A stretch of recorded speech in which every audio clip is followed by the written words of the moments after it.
Αυτό κι αν είναι πασχαλινό επεισόδιο.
Πυλώνας της Ορθοδοξίας στα Ιεροσόλυμα είναι το Ελληνοορθόδοξο Πατριαρχείο Ιεροσολύμων.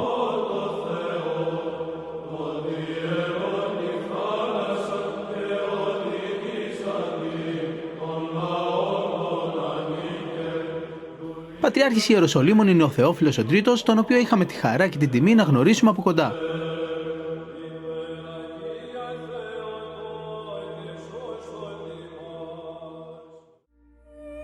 Ξεναγώ σε αυτό το ταξίδι μας στους Άγιους Τόπους θα είναι ο Μητροπολίτης Καπιτολιάδος Ησύχιος, ο οποίος είναι Πατριαρχικός Επίτροπος στο Πατριαρχείο Ιεροσολύμων.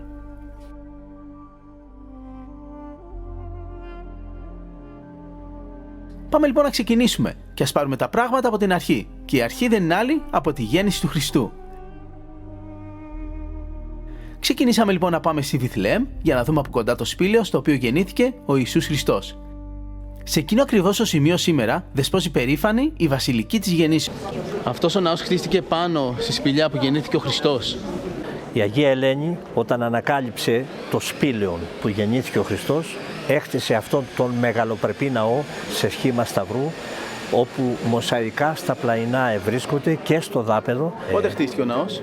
Το 326 από την Αγία Ελένη και είναι ο μοναδικός ναός που δεν καταστράφηκε από τους Πέρσας το 614, γιατί ήταν απεικονισμένοι οι τρεις μάγοι εκ Περσίας όταν ήρθαν να προσκυνήσουν τον γεννηθέντα Χριστό με τα δώρα τους. Γιατί είδαν τους τρεις μάγους και λένε αυτοί είναι Πέρσες. Αυτοί είναι Πέρσες, άρα ο ναός αυτός είναι δικός μας και δεν καταστράφηκε.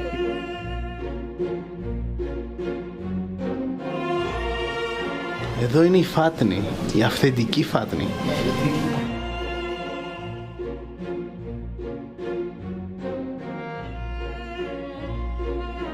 Όπως είδατε και προσκυνήσατε πριν λίγο, προσκυνήσατε το ακριβές σημείο όπου το σπήλαιο που γεννήθηκε ο Χριστός. Αυθεντικό σπήλαιο, μαζί με την φάτνη των αλόγων δίπλα.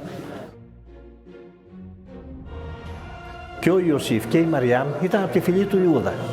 Όταν ήρθαν όμως, όλα τα πανδοχεία ήταν πιασμένα, αναγκάστηκαν λοιπόν τελευταία στιγμή που ήρθαν να μπουν μέσα σε ένα σπήλαιο.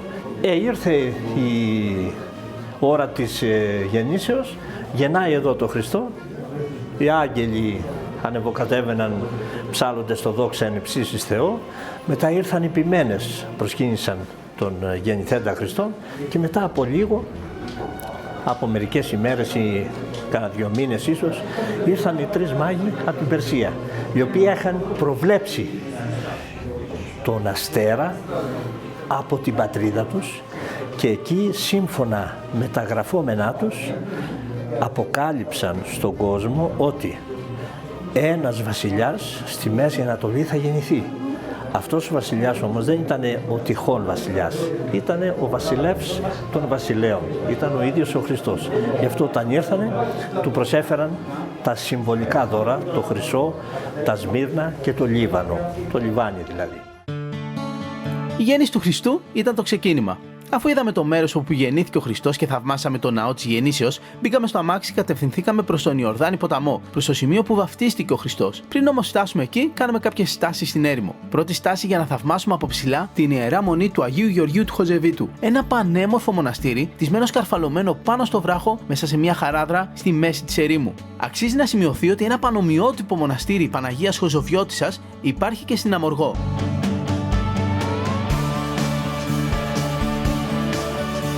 Πριν φύγουμε από εδώ, ας φάμε και ένα σνακ. Αγαπημένο ελληνικό μπισκοτάκι. Ας κάνουμε και ένα δωράκι στο μικρό μας φίλο.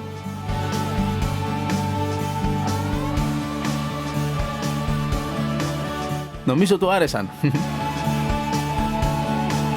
Ωραία, φεύγουμε. Σε λίγο θα ξανακάνουμε άλλη μια στάση.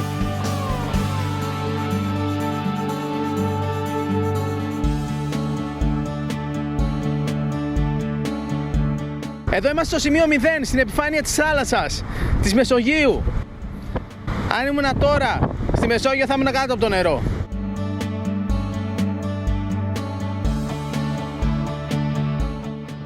Στη διαδρομή βλέπουμε σημεία που έχει γραμμή και γράφει το υψόμετρο. Τώρα είμαστε στο μείον 150 και εδώ πιο κάτω είναι το μείον 300 και πηγαίνει. Και πάμε συνέχεια. Απέναντι λοιπόν είναι τα Ιορδανία, το όριμο avoυνάκι νεκρά, φαίνεται λιγάκι. Α, αυτή είναι η νεκρά θάλασσα. Χαρακτηριστικό της νεκράς θάλασσας είναι ότι όταν κάνεις μπάνιο επιπλέεις πολύ εύκολα επειδή έχει μεγάλη περιεκτικότητα σε αλάτι.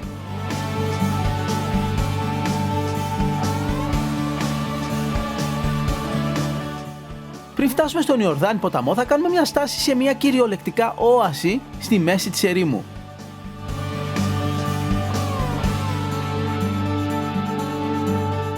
Ήρθαμε σε ένα απίστευτο μέρος στην έρημο της Ιορδανίας, λίγο πριν από τον Ιορδάνη ποταμό και λίγο πιο έξω από την Ιεριχώ, εδώ στο μοναστήρι του Άγιου Γεράσιμου, το οποίο έχει ένα άγαλμα του Μεγάλου Αλεξάνδρου και ένα ψηφιδωτό με όλα τα μοναστήρια της περιοχής.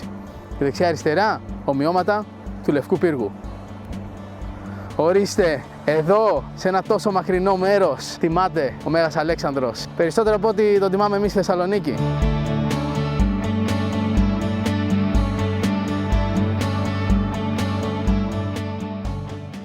Απίστευτο μέρος. Είναι μια όαση εδώ πέρα.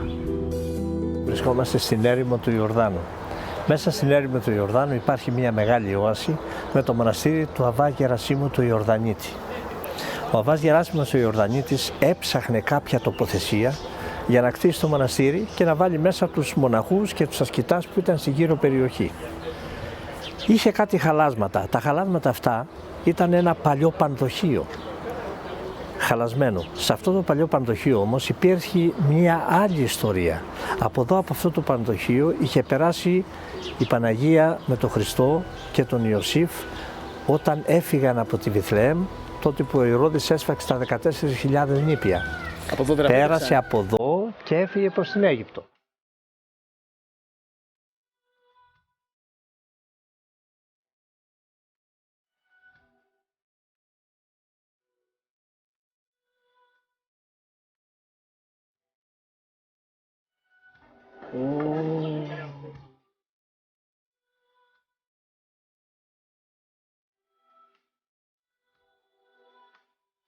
Κάναμε μια βόλτα στο εσωτερικό χώρο του μοναστηρίου, το οποίο είναι πάρα πολύ όμορφο και γραφικό, και δεν παραλείψαμε να επισκεφθούμε και την εκκλησία, η οποία φημίζεται για την ομορφιά της και τα εκπληκτικά επιδαπέδια ψηφιδωτά της.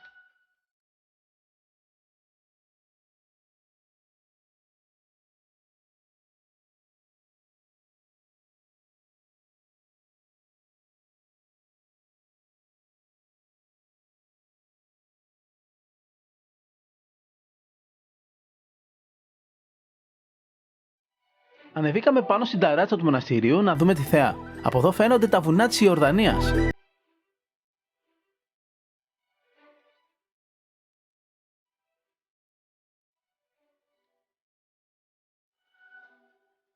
Το μοναστήρι έχει και ζώα. Κατσίκες, κότες, αγελάδες, άλογα, ακόμα και καμήλα έχει. Χουρμάς, ντόπιος. Από την Ιερικό. Πάρτε ακόμα ένα. Άλλο ένα. Θαύμα.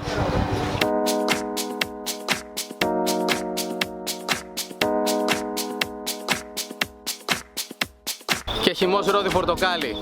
Για τη ζέστη. Ό,τι πρέπει. Γεια μας.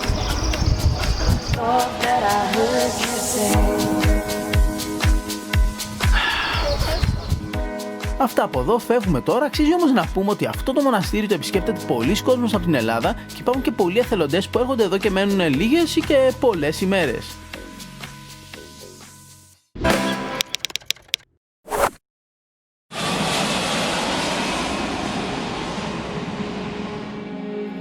Happy Traveler στους Άγιους Τόπους. Κατευθυνόμαστε προς τον Ιορδάνη ποταμό.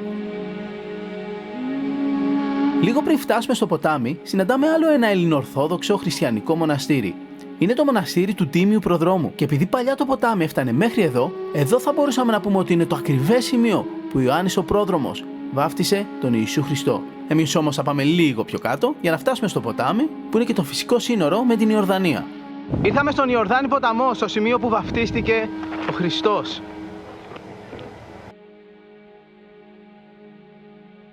Εδώ είναι το πραγματικό σημείο όπου ο Ιωάννης ο Πρόδρομος ευάφτισε τον Χριστό όταν ήρθε από τη Ναζαρέτ 30 ετών και από εδώ μόλις τον βάφτισε πηγαίνει στο 40άριον όρος, νηστεύει 40 μέρες, 40 νύχτες και αφού πειράχτηκε από τον Σατανά φεύγει από το 40άριον όρος, πηγαίνει στη Ναζαρέτ, από εκεί στην Καπερναούμ, την Παραθαλασσίαν, την Τιβεριάδα θάλασσα, όπου και εκεί εκάλεσε τους μαθητάς και αρχίζει επίσημα το διδασκαλικό του έργο. Όλα από εδώ ξεκίνησαν. Γι' αυτό έρχονται χιλιάδες κόσμου και εντός εισαγωγικών λέμε βαπτίζονται, γιατί όλοι είμαστε βαπτισμένοι. Απλώς ευλογούνται από τον Ιορδάνη ποταμό και μόλις ευλογηθούν από τα νερά του Ιορδάνη, διότι ο Ιορδάνης είναι ευλογημένος από την ώρα που μπήκε ο Χριστός μέσα και βαπτίστηκε, διότι ο Ιορδάνης εστράφη στα οπίσω όταν μπήκε ο Χριστός μέσα και βαπτίστηκε. Γι' αυτό λοιπόν όλοι έρχονται εδώ και γίνονται χατζίδες ή προσκυνητές. Γι' αυτό και εγώ έφερα τον κλάδο για να σας κάνω και εγώ εσάς χατζίδες τώρα, μια που βρίσκεστε στο πραγματικό σημείο του Ιορδάνη. Ιορδάνη βαπτιζομένου σου Κύριε, ή της Τριάδος εφανερώθη προσκύνησης και των κόσμων φωτίσας δόξαση. Βοήθειά σου κι εσύ. Και είστε τώρα επίσημοι χατζίδες. Πήρατε την ευλογία του Ιορδάνου. Ωραία. Είναι κρύο, αλλά ωραίο. Είμαι με τα πόδια μέσα στον Ιορδάνη ποταμό, στο σημείο που βαπτίστηκε ο Ιησούς Χριστός. Ωραία εμπειρία.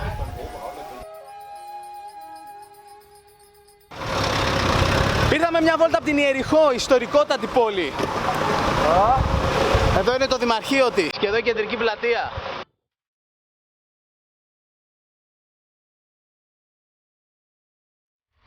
Μπανάνα. Μπανάνα. Πριν φύγουμε να τσιμπήσουμε κάτι.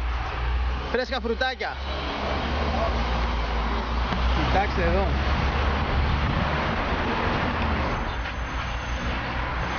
Πεντανόστιμη μπανάνα. Πω, ωραία είναι.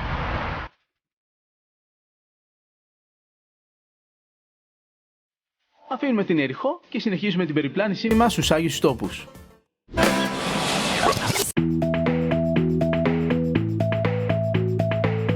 Επόμενη στάση μας η Βηθανία και το μοναστήρι του Αγίου Λαζάρου, το οποίο γιορτάζει το Σάββατο του Λαζάρου. Καλά, εσείς. Εκεί μας υποδέχτηκαν μοναχές και μας ξενάγησαν στο χώρο. Πόσες μοναχές είστε εδώ? 7 μοναχές. Ναι, εσείς από πότε είστε εδώ? Πριν από 26. 26 χρόνια είστε εδώ, Γιατί θα μας πει 60.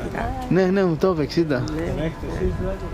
Η ερώτησα πού ήταν, η εκκλησία είναι αυτή, Ναι, παιδί μου. Και η Ανάσταση πού είχε γίνει, εδώ πέρα. Όχι, πάνω στην τάφη του Λαζάρου. Α, ο τάφος του Λαζάρου πού βρίσκεται. Πιο πάνω. Μέσα εδώ στο μοναστήρι ή πάνω στο βουνό, Πάνω. Πάνω στο βουνό, εδώ έχετε απλώς το μοναστήρι.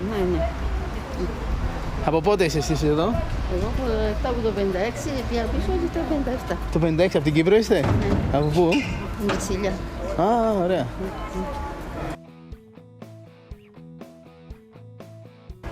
Απίστευτο μέρος.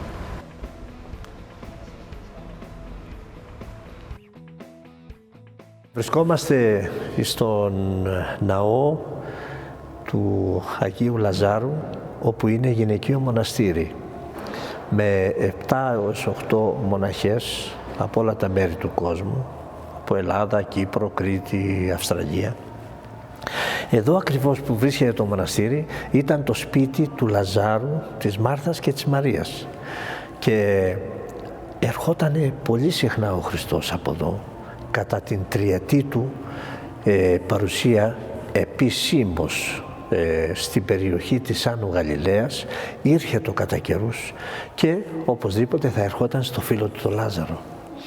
Τελευταία φορά όμως που ήταν για το Χριστό τελευταία φορά εδώ στα Ιεροσόλυμα, όταν βρίσκεται στην Ιεριχώ, εκεί είπε στους μαθητάς, υπάγομεν στην Βηθανία, διότι ο φίλος μας ο Λάζαρος απέθανε. Όταν ήρθε εδώ, τον προϋπάντησαν οι αδελφές του Λαζάρου και με παράπονο του είπαν, ο φίλος ο Λάζαρος απέθανε, αν ήσουν εδώ δεν θα απέθνησκε. Και σαν άνθρωπος τέλειος ο Χριστός ήθελε να δείξει και το μέγεθος της φιλίας, σε δάκρυσε. Αλλά αμέσως λέει στις αδελφές τη Μάρθα και τη Μαρία, έχετε πει στο Θεό γιατί ο Λάζαρος δεν απέθανε, κοιμάται, γιατί εγώ είμαι η ζωή και η Ανάσταση. Πηγαίνετε με πού τον έχετε βάλει.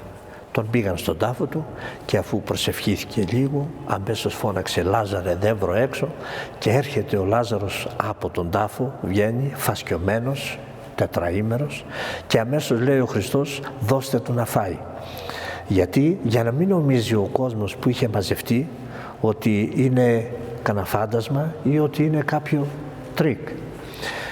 Και πράγματι είχαν μαζευτεί όλος ο κόσμος γιατί ο Λάζαρος ήταν γνωστός και γνωστή η φιλία του Χριστού. Οπότε μαζεύτηκε περισσότερο να δει τι θα γίνει με τον Λάζαρο. Όταν οι Φαρισαίοι και οι γραμματείς και οι αρχιερείς έμαθαν ότι ανέστησε τον τετραήμερο Λάζαρο, φοβήθηκαν ότι θα τους χάλαγαν τα σχέδια που είχαν αποφασίσει αυτό το Πάσχα να καταδικάσουν εις θάνατον τον Χριστό. Και τότε είπαν αμέσως σκοτώστε τον Λάζαρο. Το κατάλαβε ο Λάζαρος, φεύγει από εδώ και πηγαίνει στην Κύπρο.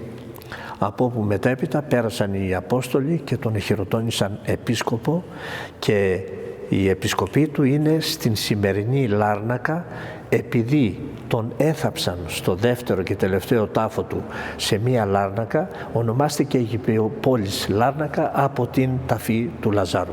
Εκείνος ο βράχος. Εδώ εκάθιτο ο Χριστός κατά την παράδοση, εκάθιτο ο Χριστός και μιλούσε. Και μάλιστα ήρθε η μία από τις αδελφές, η Μαρία, και εκάθιτο εις τους πόδας, λέει, του Ιησού και άκουγε τα λόγια του. Και ερχόταν η Μάρθα και έλεγε με παράπονο, γιατί, λέει, μ' αφήνει η Μάρθα μόνη μου να υπηρετώ τον κόσμο και δεν έρχεται για αυτή να με βοηθήσει. Και λέει και ο Χριστός, η Μαρία επέλεξε την αγαθή μερίδα, δηλαδή την πνευματική τροφή, η οποία δεν μπορεί να αφαιρεθεί από αυτήν. Και έτσι λοιπόν εδώ, σε αυτό το μέρος όπου βρίσκεται σήμερα το γυναικείο μοναστήρι, ακριβώς ήταν, όπως προείπα, το σπίτι του Λαζάρου, της Μάρθας και της Μαρίας, το οποίο και αμέσως στα πρώτα χριστιανικά χρόνια έγινε το μοναστήρι, καταστράφηκε, το ξανάφτιαξαν και συνέχεια σήμερα βρίσκεται μέσα στην πόλη της Βηθανίας, που οι Άραβες, οι Παλαιστίνοι, την ονομάζουν Λαζαρίγε, από τον Λάζαρο. Και βεβαίως όλοι είναι μουσουλμάνοι εδώ. Σέβονται το μοναστήρι, εκτιμούν το μοναστήρι και τις μοναχές και δεν τις πειράζει κανένας.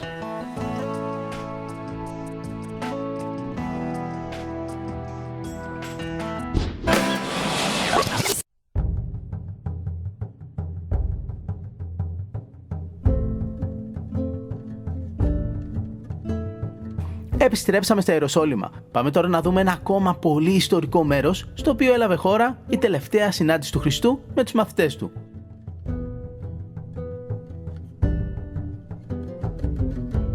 Ήρθαμε στο λόφο της Ιών. Εδώ είναι το σημείο που έγινε ο μυστικός ύπνος. Πάμε να δούμε. Το δωμάτιο είναι άδειο, ευρύχωρο και χαρακτηριστικό είναι μια ελιά που έχει μέσα στο δωμάτιο.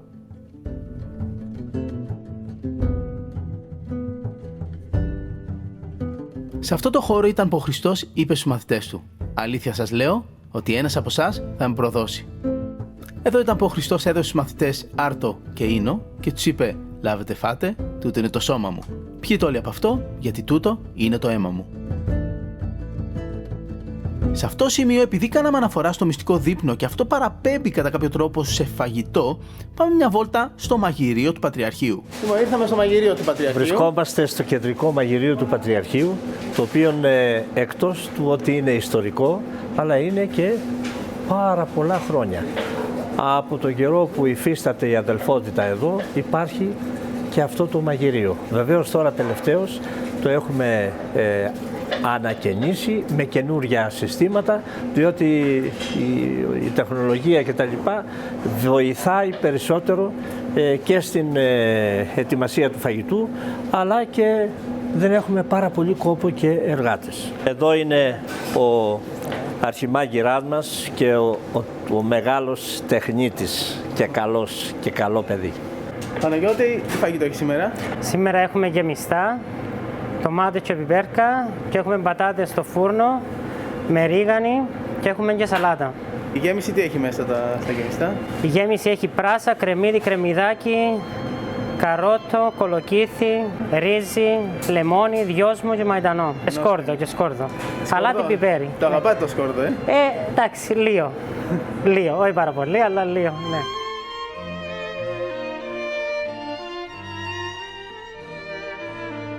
Αύριο έχουμε μεγάλη γιορτή της Ορθοδοξίας και κάνουμε ένα γλυκό cheesecake νηστίσιμο, έτσι το ονομάζουμε δαμέ, παρόλο που είναι τυρί, με φράουλες φρέσκες, κρέμα λεμονιού και καρύδας, ιντοκάρυδο και από πάνω από φρέσκες φράουλες και μπισκότο σίγουρα, digestive, που είναι νηστίσιμο. Κοιτάξτε, χωρίς τον Άγιο Εφρόσυνο δεν μπορούμε να κάνουμε τίποτε. Πρώτον και κύριο να το ξέρουμε. Εμείς απλώς εδώ πέρα δουλεύουμε και ευλογεί ο Άγιος Εφρόσυνος. Ο Άγιος Εφρόσυνος γιορτάζει 11 του Σεπτέμβρη. Βλέπετε τον κρατά 3 μήλα. Ωραία. Παναγιώτη, ευχαριστούμε πάρα πολύ. Να είστε καλά. Είσαι από την Κύπρο, έτσι? Κύπρος, σίγουρα. Κοκκινοχώρια. Κοκκινοχώρια της Κύπρου. Ναι. Βγάζουν τις καλύτερες πατάτες. Ναι. Ωραία. Θα πάμε τότε εκεί, θα κοπιάσουμε στα κοκκινοχώρια να δοκιμάσουμε τις πατάτες. Ναι. Λοιπόν, ευχαριστούμε πάρα πολύ. Παναγιά μαζί σας. Και καλό έργο. Να είστε καλά. Πάμε τώρα πάλι πίσω στην ιστορία του Χριστού. Αφού τελείωσε ο μυστικός ύπνος, ο Χριστός και οι μαθητές του εξήλθαν στο όρος των Ελαιών. Εδώ σε αυτό ακριβώς το σημείο ο Ιούδας υπέδειξε τον Χριστό δίνοντάς του ένα φιλί.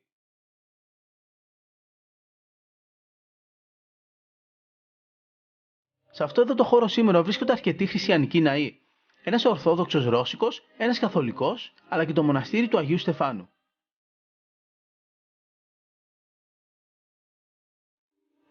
Αυτή είναι η εκκλησία του Αγίου Στεφάνου.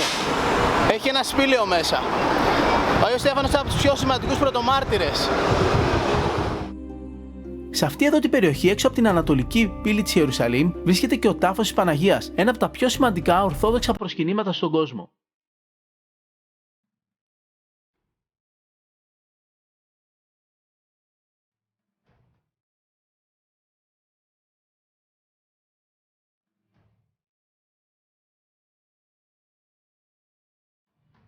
Σε αυτόν εδώ το ναό της Κοιμήσεως Θεοτόκου βρίσκεται και μία από τις πιο όμορφες εικόνες Παναγίας στον κόσμο, η Παναγία η Ιεροσολυμίτισσα.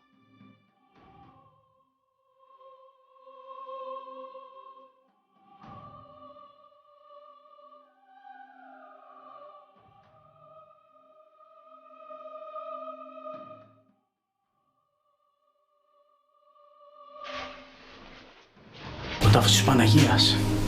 Άλλο ένα υπερπνευματικό μέρος που πρέπει να επισκεφθείς όταν έρθεις στην Ιερουσαλήμ. Λέγεται ότι αυτή η συγκεκριμένη εικόνα είναι η πιο ακριβής αναπαράσταση της Παναγίας που υπάρχει. Τις μέρες που ήμασταν σε Ιεροσόλυμα, μείναμε σε ένα εξαιρετικό ξενοδοχείο μέσα στην παλιά πόλη. Δεν υπάρχουν πολλά ξενοδοχεία μέσα στην παλιά πόλη και γι' αυτό το λόγο το να μείνεις εκεί είναι ιδιαίτερα ξεχωριστό. Ωραία, να φάμε και ένα νηστίσιμο σνακ, ελληνικό χαλβά, το φέραμε από τα Τρίκαλα. Αν και έχει πολύ ωραίους χαλβάδες εδώ, φέραμε και έναν στις αποσκευές μας. Και θα πάμε τώρα σε ένα διάλειμμα. Και θα επιστρέψουμε σε λίγο για τη συνέχεια του πασχαλινού Happy Traveler. Μην πάτε πουθενά, επιστρέφουμε σε λίγο.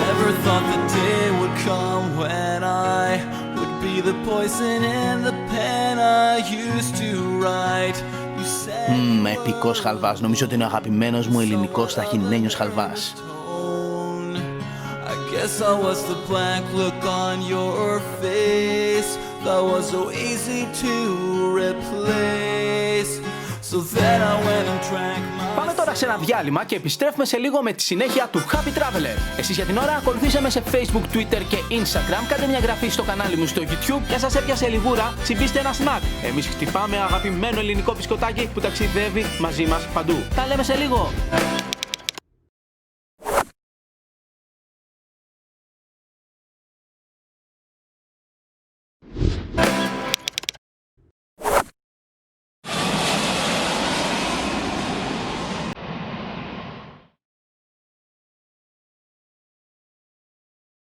Επιστρέψαμε στο Happy Traveler στους Άγιους Τόπους, σε κλίμα κατανυκτικό και πασχαλινό. Συνεχίζουμε βήμα προς βήμα την ιστορία του Χριστού και βρισκόμαστε στο χρονικό σημείο που ο Χριστός συνελήφθη. Ήρθαμε στο Πρετόριο, τη φυλακή του Χριστού. Εδώ έγινε και η δίκη του. Πάμε μέσα.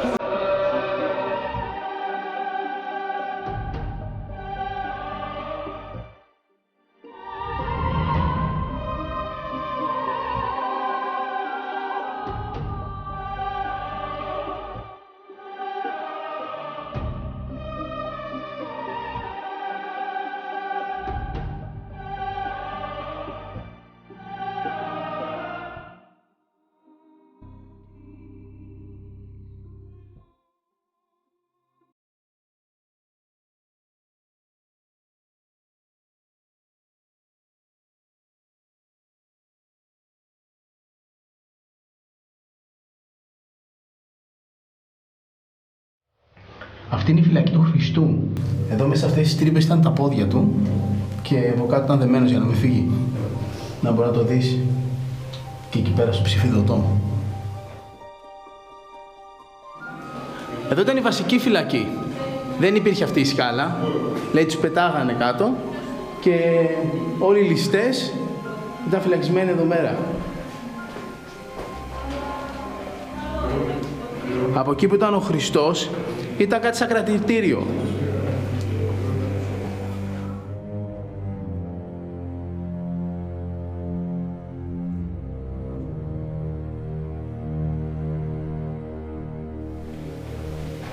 Εδώ ήταν φυλακισμένος ο Βαραβάς, ο οποίος τη γλίτωσε. Πόπο σκοτάδι, μπουντρούμι. Σκέψου να είστε εδώ μέσα, να μην βλέπεις φως ημέρας. Ωραία. Πάμε πάλι έξω στο φως.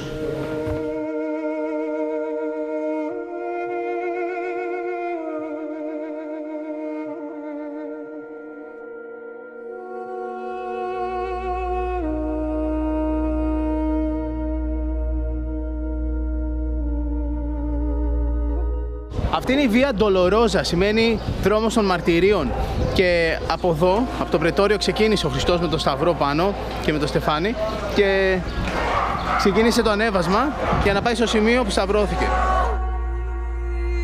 Στη διαδρομή που έκανε ο Χριστός από το Πρετόριο μέχρι το Γολγοθά έχουν σηματοδοτήσει τα σημεία που έκανε στάση. Εδώ ήταν η τρίτη στάση και η τέταρτη.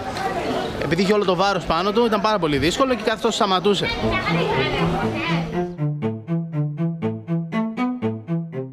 Αυτή είναι η πέμπτη στάση και εδώ λέει Σιμώνης Ειρηναίου. Ο Σίμωνος Ειρηναίος, ο οποίος βοήθησε τον Χριστό, πήρε για λίγο το σταυρό και τον βοήθησε στη διαδρομή του προς το Γολγοθά. Εδώ σε αυτό το βαθούλωμα λένε ότι σταμάτησε ο Χριστός να ξεκουραστεί. Έγειρε εδώ τον ώμο, το κεφάλι του.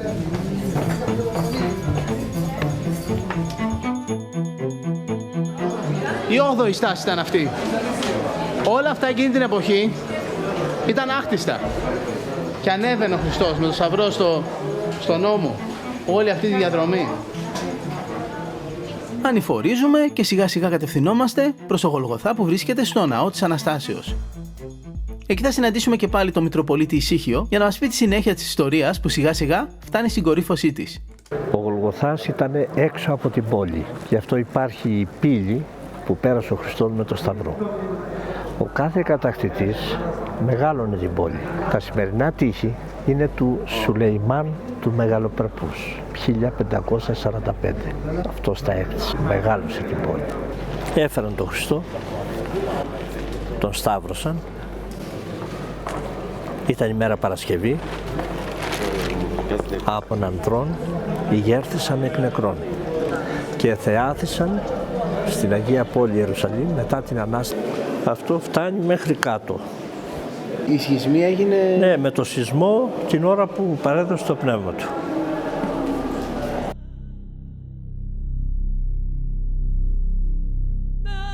Δεν είναι το πίσω μέρος. Το πίσω μέρος του Γολγοθά φαίνεται λίγο προκάτω, το οποίο φτάνει κάτω μέχρι την έβρεση, δηλαδή κάπου 20-30 μέτρα βάθος, που είναι και το επίπεδο, ας πούμε, της βάσης.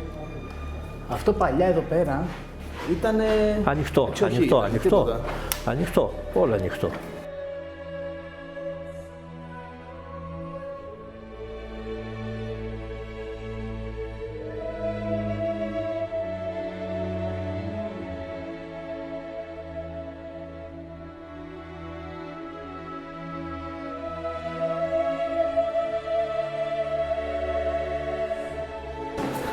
Εδώ κατεβαίνουμε. Ναι, και πολλοί θα κατέβουν κι άλλο. Για να φτάσουμε στη βάση του λόφου του Γολγοθά. Ενώ είμαστε μέσα στο ναό. Ναι, μέσα στο ναό όλα αυτά. Διαφορετικά. Περικλείονται στον μεγάλο ναό που έχτισε η Αγία Ελένη μετά που βρήκε το τίμιο ξύλο το 326 και τελείωσε το 332 ο ναός. Πόσο καιρό χρειάστηκε για να φτιαχτεί? 6 χρόνια για να χτιστεί. Αυτός εδώ ο βράχος έτσι ήταν? Ναι, φυσικός βράχος, η συνέχεια του Γολγοθά. Γι' αυτό λέω, θα φτάσουμε κάπου στη βάση. Και από εδώ και πέρα χτίστηκε, δηλαδή από εδώ... Αυτά είναι της Αγίας Ελένης, νεόκτιστα όλα. Ήταν σαν σπηλιά, έτσι? Ναι. Και εδώ ο Τίμιος Σταυρός μαζί με τους σταυρούς των ληστών. Βεβαίως διέφεραν, γιατί ο σταυρός του Χριστού ήταν με καρφιά, ενώ των άλλων ήταν δεμένοι. Γι' αυτό και τους έσπασαν τις κνήμες, για να μην μείνουν ζωντανοί επάνω στο σταυρό.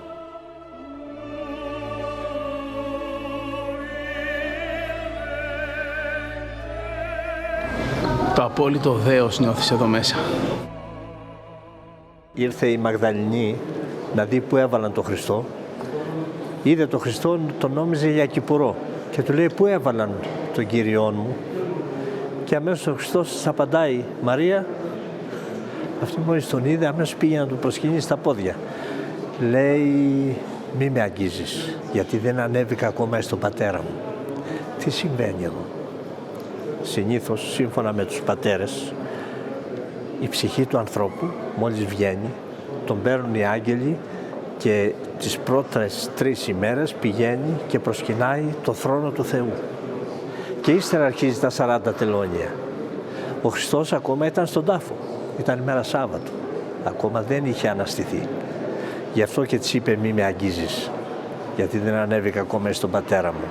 Ενώ μετά από λίγες μέρες σε όλους είπε πιάστε με, έχω σάρκα και οστά. Και όντως έτσι ήταν. Πάμε μέσα στον Πανάγιο Τάφο.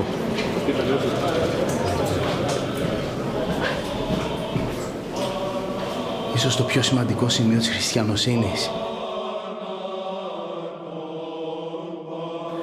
Αυτός είναι βράχος και κατεβαίνει κάτω και είναι